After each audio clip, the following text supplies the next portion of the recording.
Muito bem, então salve, salve mais uma vez. Vamos lá para a nossa aula de hoje com a palavra a senhorita Catarina Braga, que vai tratar sobre os blocos econômicos na América Latina, aula 12 de Geografia. Catarina, é com você.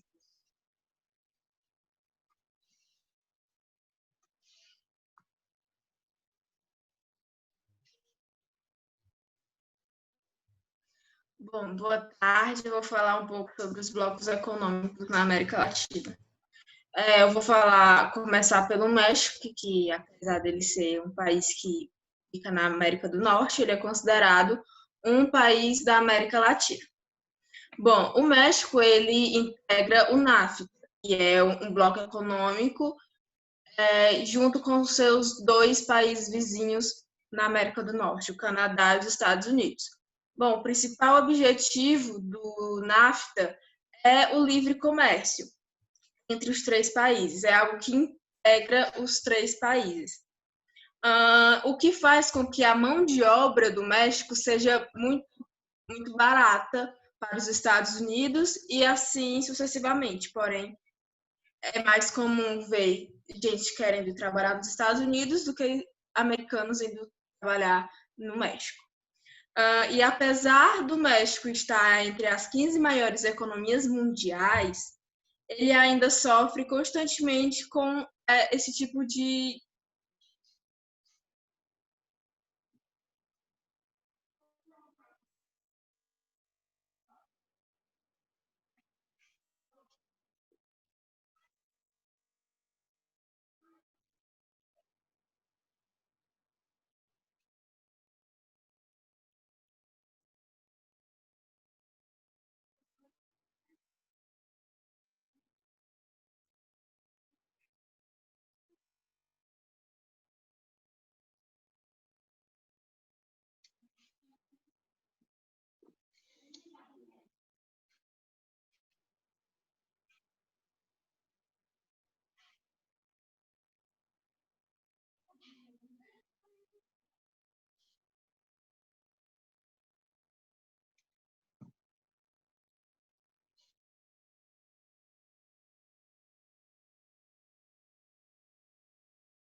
Catarina, foi? Como foi que aconteceu aí? O que foi que aconteceu? A internet caiu. Da Catarina, né? E eu acho que a do João também, que ele saiu do nada. E aí eu pensando que tinha sido aqui a minha, ó. É. Salve, salve, senhorita Amanda. Bom dia.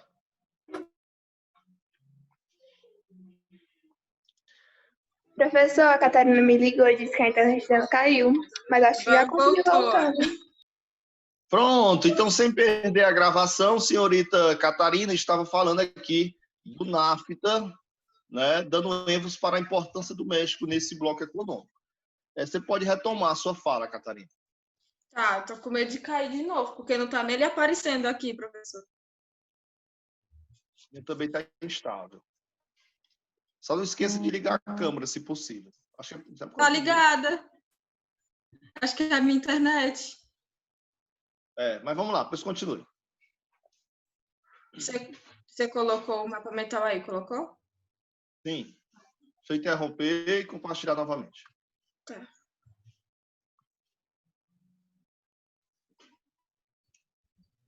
Bom, continuando. Apesar do México ser uma das 15 maiores economias mundiais, ele ainda sofre bastante nesse quesito, justamente por ter se aliado ao bloco econômico NAFTA, pois existe uma grande concorrência com o milho dos Estados Unidos, pelo fato deles compartilharem colheitas. Muita gente prefere ainda comprar dos Estados Unidos do que do México. E como a economia do México é bem mais instável, os fatos das tarifas serem menores, o México sai perdendo bastante por ter entrado nesse bloco econômico. Bom, agora indo para o nosso bloco econômico, o Mercosul. O Mercosul é o bloco econômico da América do Sul, que o Brasil é considerado um país latino, porém é um país que não se fala espanhol, então tem algo errado aí em considerar ele latino. Porém, assim, o Mercosul, ele tem o seu principal objetivo também a Zona de Livre Comércio e a TEC, que é a tarifa externa comum para todos os países do Mercosul. Assim, se algum país da América do Sul for comprar algo de fora, vai ser a mesma tarifa para todos os integrantes. E também a União Aduaneira, que é muito importante no Mercosul. Faz com que as pessoas podem viajar livremente pela América do Sul sem precisar de visto ou de passaporte, essas coisas. Assim, ao meu ver, até um pouco melhor que o NAFTA, pois na América do Sul tem mais países, a economia dos países da América do Sul são mais estáveis. E de acordo com alguns estudos, o Brasil é o principal na economia do Mercosul. E indo para a nossa colega, a América Central,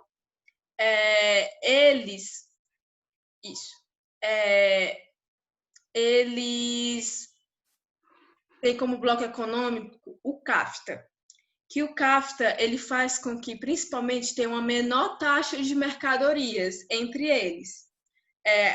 Enquanto para a América do Norte ou para a América do Sul eles vendem com preço, para seus amigos da América Central é com um preço mais justo, menor, por serem do mesmo bloco econômico. E também tem o ALCA, que é a Área de Livre Comércio da América. Ou seja, se formos levar em conta, todos os blocos econômicos da América têm como seu principal objetivo uma área de livre comércio para seus países. Agora, professor, conflitos na América Latina.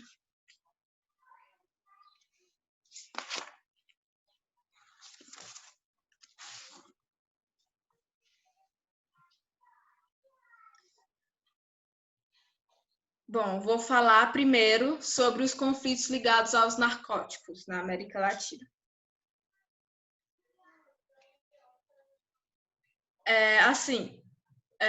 Quando vários países em si têm um olhar principal quando se fala deles. Por exemplo, se fala no Brasil, geralmente o povo do exterior já pensa logo, carnaval, futebol, samba. Quando se fala nesses países, geralmente a gente já pensa em cartéis de drogas e essas coisas, infelizmente. Bom, por isso eles têm como principais países ligados ao tráfico de drogas a Colômbia, o México e o Peru. E foi assim que, em 1964, foi criado o FARC, que é as Forças Armadas Revolucionárias da Colômbia, que de início eles tinham como objetivo tomar poder da Colômbia e realizar revoluções de cunho socialista.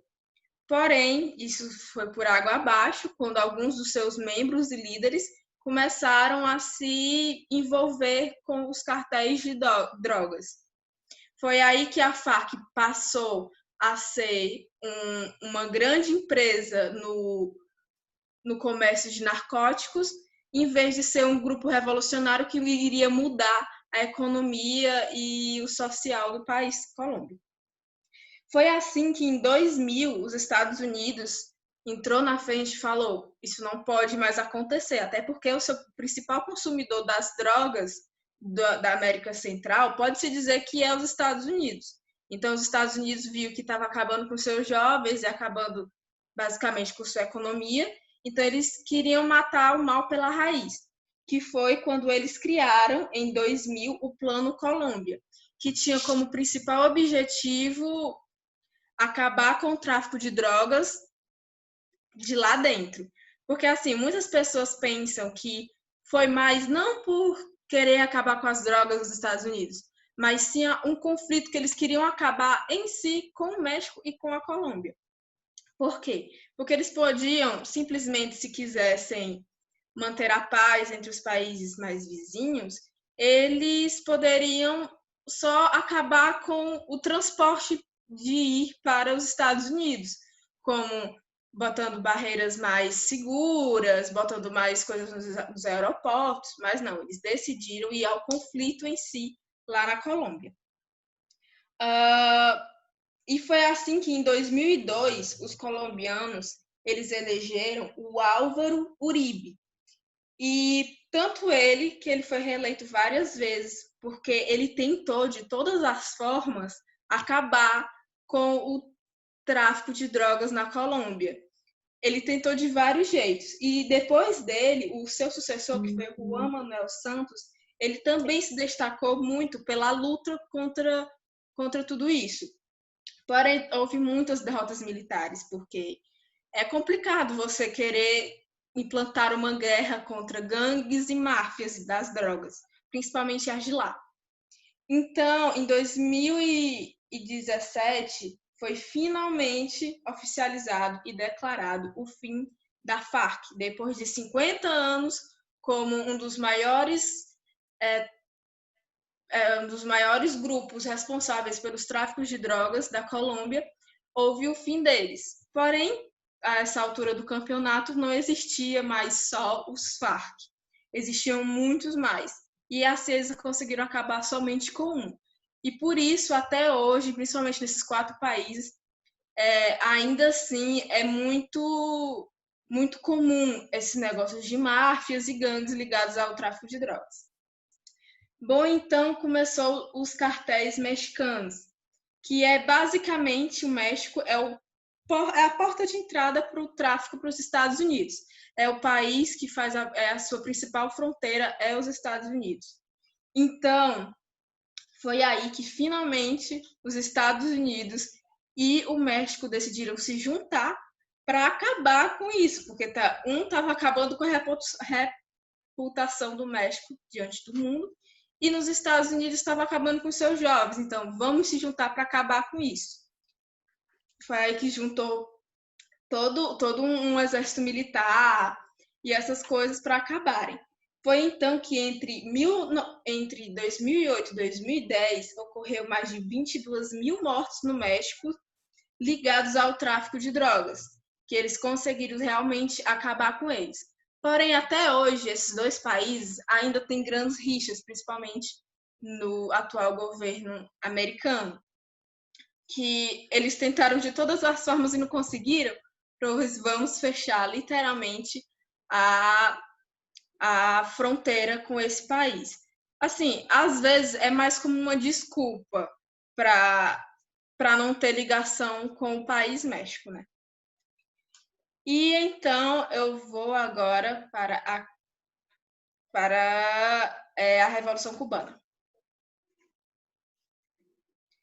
Bom, a Revolução Cubana foi algo bastante importante para a América, para o continente da América.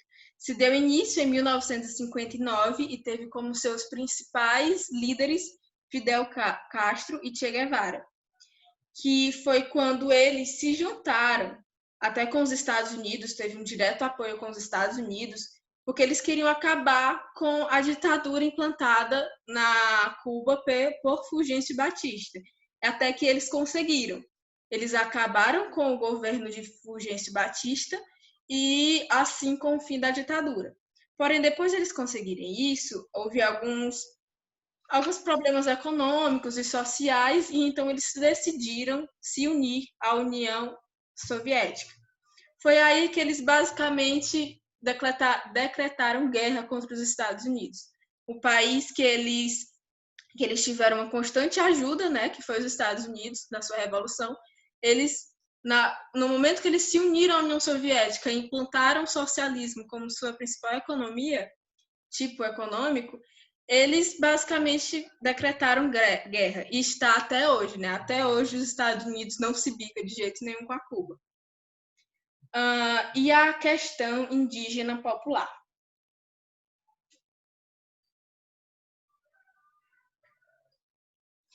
Bom, a partir de 1990, ocorreram grandes mudanças no centro político dos países da América. E foi aí que, quando teve o colapso do socialismo,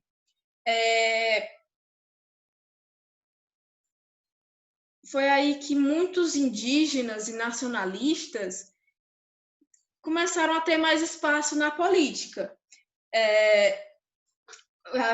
Vindo assim a surgir muitos líderes de cunho indígena, até indígenas realmente, como o Evo Morales, na Bolívia, e muitos outros descendentes de indígena.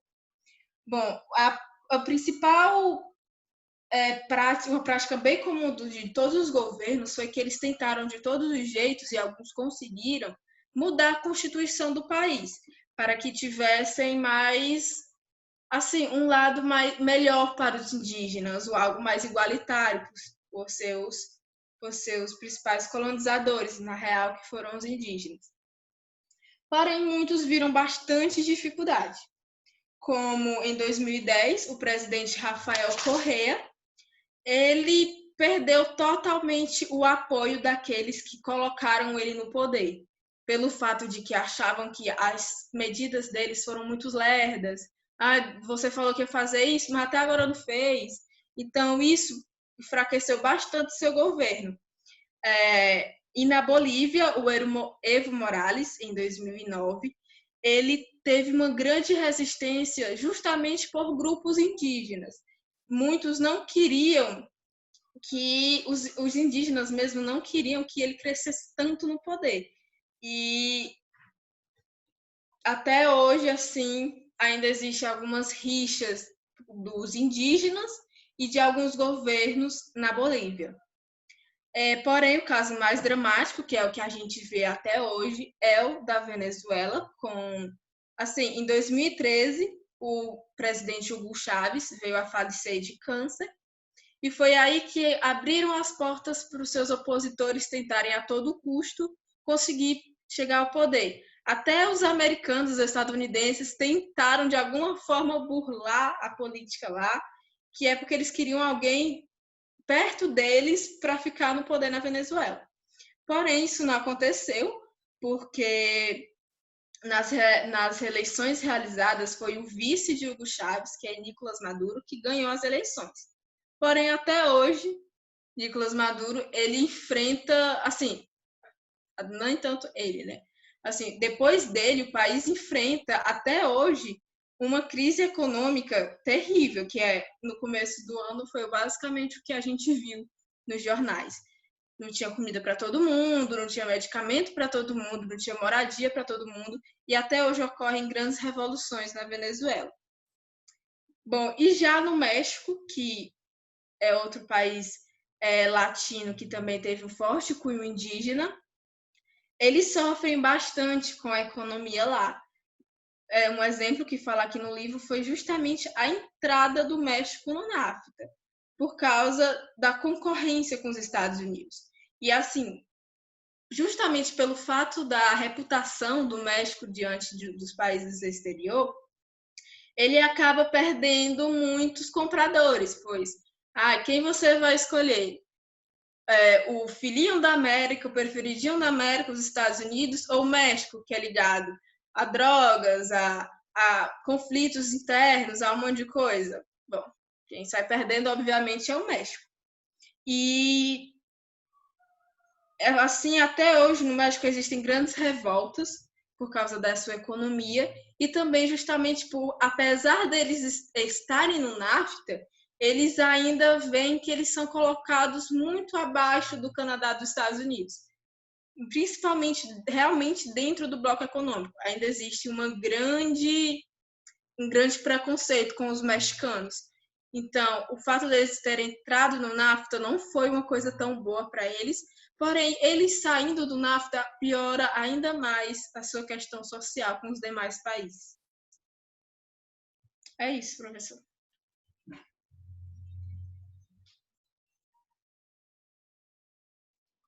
Muito bem, senhorita Catarina, obrigado pela sua contribuição. Apareceu mais gente aí. Então, vamos lá para os comentários, né? Primeiro, falando dos blocos econômicos dentro da América Latina, a importância, na verdade, o que vocês têm que dar ênfase é basicamente isso. Quando nós falamos de bloco, você entender quais são eles e entender quais são as suas características, né? Quais são as suas, vamos dizer assim, principais objetivos. Então, nós vimos que, segundo a Catarina, na América do Norte nós temos o NAFTA, né? Que não abrange somente países da América do Norte. O NAFTA, Acordo de Livre Comércio da América do Norte, formado por Canadá, Estados Unidos e México, né? São 2 países desenvolvidos com um país subdesenvolvido. Talvez aí esteja um dos principais causas de disparidades tão fortes existentes dentro do bloco, né? Então, segundo o que a gente vê, percebe-se que o NAFTA, quando foi criado, o intuito dele era de ter os países vizinhos dos Estados Unidos como aliados, né, como parceiro.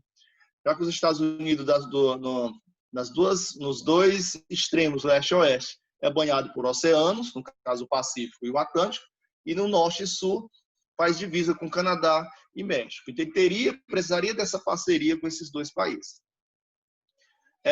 As críticas iniciais eram justamente em relação a isso.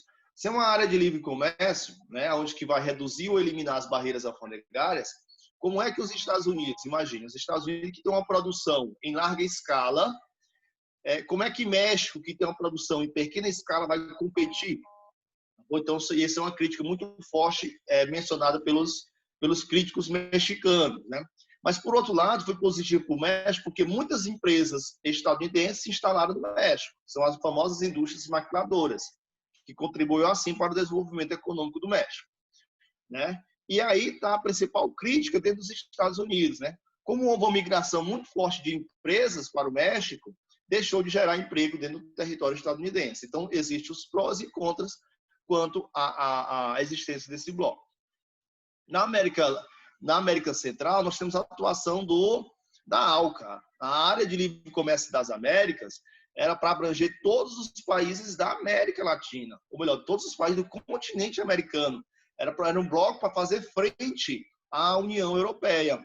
Só que a ALCA ela nunca entrou em vigor, um projeto lá em 1991, ela não entrou em vigor em todos os seus pleno funcionamento, plenos objetivos, como queria os Estados Unidos, né? E aí vai naquela mesma linha que eu mencionei agora há pouco. Como é que países subdesenvolvidos, países, em sua maioria, países agrários, industrializados são, como é que vai permitir uma área de livre comércio com os Estados Unidos, que é um dos maiores, é o maior produtor do mundo. Então, ficaria uma disparidade muito grande. Tá bom? E dentro da América do Sul, nós temos o principal, que é o Mercosul, Mercado Comum do Sul, que o Mercosul ele vem evoluindo em termos de modalidade de bloco, né? Se antes, lá em 1991, 92, quando foi criado, era simplesmente uma união aduaneira, hoje você já tem uma área de livre comércio, né? Não em todos os produtos, não é que todos os produtos produzidos nesses países eles vão circular livremente, precisa dos acordos prévios, né? Já houve ampliação para um aumento de países, inicialmente começou lá com Uruguai, Paraguai, Argentina e Brasil, já houve o ingresso da Venezuela, apesar dela estar afastada, deve ter sido afastada por conta dos empecilhos que ocorreu na Venezuela, mencionado pela Catarina agora há pouco, os problemas principalmente relacionados políticos, e tem os países observadores, que logo, logo irão ingressar, o caso da Bolívia, o caso do Chile, né? E aí, como o Brasil ele é o país mais próspero da América Latina, fica acima de México, fica acima de Argentina, é o país mais forte economicamente, sempre existe aqueles de outros países que criticam, não é? Essa relação, pois o Brasil ele acaba sendo beneficiado, mas, por outro lado, existe também um grande problema, que é o ingresso de produtos, em sua maioria, produtos falsificados, né? Facilita o ingresso de produtos ilícitos, como as drogas. Professor, até esqueci de citar um novo acordo, né, do Mercosul, que foram as placas de carro, né, atualmente, que faz com que tenha um livre acesso às fronteiras. Se o carro tem aquela placa, que é a do Mercosul, tem um livre acesso aos países de fronteira brasileira, certo? Que todo com aquela o policiamento, vão revistar todo o carro, mas tem uma facilidade maior de ir em país de carro. Isso. E aí, para finalizar, em relação aos conflitos, o que vocês têm que entender é quais são as causas dos conflitos em cada região, em cada país, né? Um dos principais motivos dos conflitos dentro da América Latina, qual é? É de ordem narcotráfico, né? O combate ao tráfico de droga, o tráfico de pessoas, né? A migração, que é muito forte, né? Um ponto positivo de ser ressaltado, essa migração, em sua maioria ilícita, que as pessoas ingressam nos países de forma ilegal, também tem que ser contido, né? E é uma das preocupações por parte dos governantes. E outra causa de grande preocupação ou de conflitos na América Latina está relacionada também à questão política, né? A instabilidade política de alguns países, como foi mencionado o caso da Venezuela, tá bom? Então, é basicamente isso, é entender quais são as causas do conflito, né, dentro dessa região chamada de América Latina. Mas basicamente é isso, questões políticas e questões relacionadas ao narcotráfico. Muito bem, aí um minutinho para finalizar, a gente encerra por aqui essa aula e volta para ouvir a fala do João. Agradeço a Catarina pela contribuição, mas bastante mesmo. Vamos lá, galera.